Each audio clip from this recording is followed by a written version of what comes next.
Assalamualaikum sahabat FGLSN, salam literasi, ayo membaca.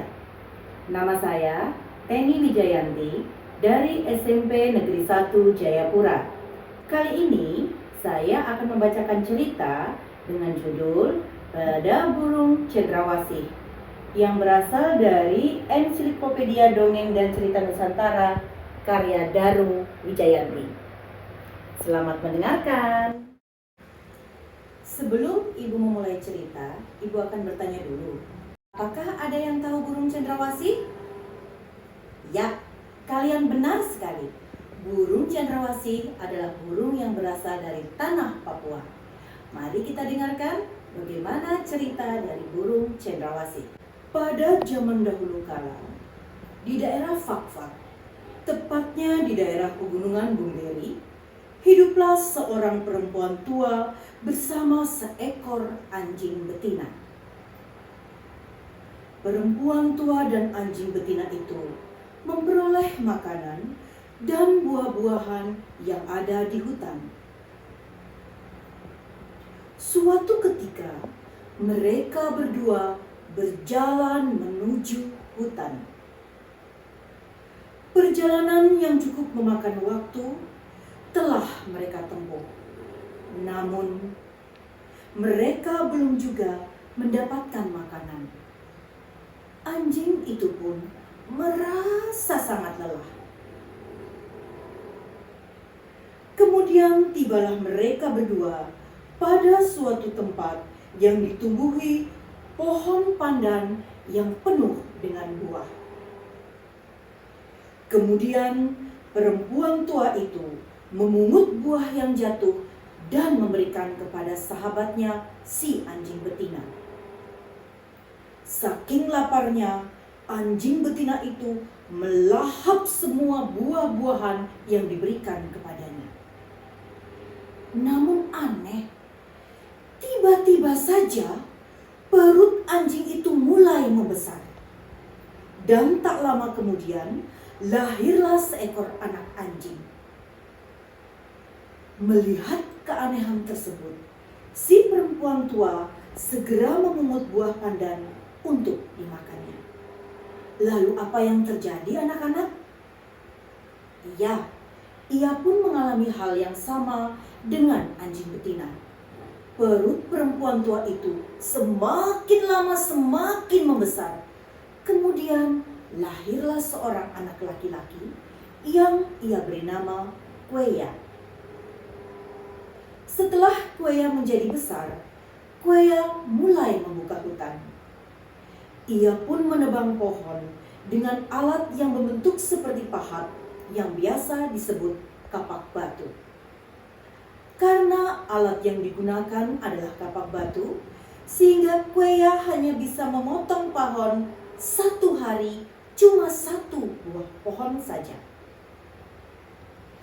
Sang ibu membantu membakar daun-daun dari pohon yang telah dibersihkan tadi, kemudian membakarnya. Dan hasil bakarannya menghasilkan asap yang membumbung tinggi. Di tempat yang lain, ada seorang pria tua yang sedang mengayal di tengah laut. Dia terpaku melihat bumbungan asap yang sangat tinggi mengepul ke langit seolah-olah menghubungkan hutan belantara dengan langit. Saking penasarannya, pria tua itu mencari asal tempat asap tadi. Setibanya di tempat itu, ternyata ia melihat seorang pria tampan yang sedang membanting tulang menebang pohon di bawah terik panas matahari. Kemudian dia mendekat, menghampiri, dan memberi salam. Weng weng hapohi, artinya selamat siang anak muda. Kemudian dia memberikan kapak besi kepada Kueya. Anehnya, begitu kapak besi itu diayunkan, bukan hanya satu pohon, tetapi berpuluh-puluh pohon bisa ditebang oleh Kueya dalam satu hari. Kueya merahasiakan apa yang dia peroleh dari laki-laki tua tadi dan menyembunyikannya dari ibunya. Saking laparnya, Kueya pulang dan meminta ibunya untuk menyiapkan makanan. Kueya pun bermasuk mengajak pria itu untuk makan di rumah mereka dan memperkenalkan dengan ibunya, sehingga dia berharap ibunya bisa menikah dengan laki-laki tua itu. Dalam perjalanan menuju rumah, Kueya memotong sejumlah tebu yang lengkap dengan daunnya untuk membungkus pria tadi. Apa yang dilakukan Kueya, anak-anak? Ya, benar. Ia ingin menyembunyikan pria tadi dari ibunya dengan cara membungkus laki-laki tua itu dengan tebu yang lengkap dengan daun-daunnya. Setibanya di rumah, Kueya meletakkan bungkusan tebu itu di luar. Kemudian Kueya masuk ke dalam rumah dan berpura-pura merasa haus, memohon kepada ibunya untuk mengambilkan sebatang tebu untuk dimakannya sebagai penawar dahaga. Kemudian sang ibu membuka bungkusan tebu tadi, dan terkejutlah ia. Ternyata di dalam bungkusan tebu ada seorang laki-laki tua. Ia pun berteriak ketakutan. Kemudian Kueya berlari keluar. Setelah menenangkan ibunya, ia pun menceritakan apa yang telah dibantu oleh laki-laki tua tadi kepada Kueya. Kueya berharap agar ibunya mau menerima pria tersebut sebagai teman hidupnya. Sang ibu pun akhirnya menikah dengan laki-laki tua tadi dan lahirlah adik-adik tiri dari Kueya. Namun dalam perjalanan waktu, hubungan persaudaraan di antara mereka semakin memburuk karena adik-adik tiri Kueya merasa sangat iri terhadap Kueya. Dan ketika suatu hari kedua orang tuanya sedang keluar, kedua saudara laki-lakinya langsung mengeroyok Kueya sehingga ia terluka. Kueya yang sangat sedih menyembunyikan dirinya di salah satu sudut rumah sambil memintal tali dari pohon genemo atau yang biasa kita kenal dengan pohon melinjo. Dan ketika orang tuanya pulang, mereka mencari di mana Kueya. Kedua adik laki-lakinya tidak berani menceritakan. Kemudian adik perempuannya menceritakan peristiwa yang terjadi pada saat kedua orang tuanya pergi meninggalkan rumah. Mendengar cerita ibu, si ibu merasa iba terhadap anak kandungnya. Ia berusaha memanggil-manggil Kueya agar datang. Tetapi bukannya Kueya yang keluar, melainkan terdengar suara "Ek, ek, ek." Sambil menyahut, Kueya menyisipkan benang pintalannya pada kaki-kakinya. Ia kemudian meloncat dari satu dahan yang ada di atas rumah. Ibu yang melihat perubahan Kueya yang berubah menjadi burung yang sangat cantik pun menangis terseduh-seduh. Sangat ajaib. Kueya berubah menjadi burung yang sangat cantik yang kita kenal dengan cendrawasih. Sang ibu menangis terseduh-seduh sambil bertanya, "Kueya, tolong ibu nak. Bantu ibu untuk berubah seperti dirimu nak." Bagaimana caranya, Nak? Kemudian Quea menyahut, "Ibu, aku sudah menyisipkan benang yang kupintal tadi di koba-koba payung tikar yang terletak di sudut rumah."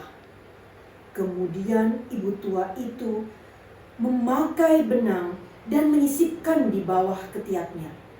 Ajaib, anak-anak. Ibu Quea berubah menjadi burung yang sama, tetapi dengan warna yang berbeda.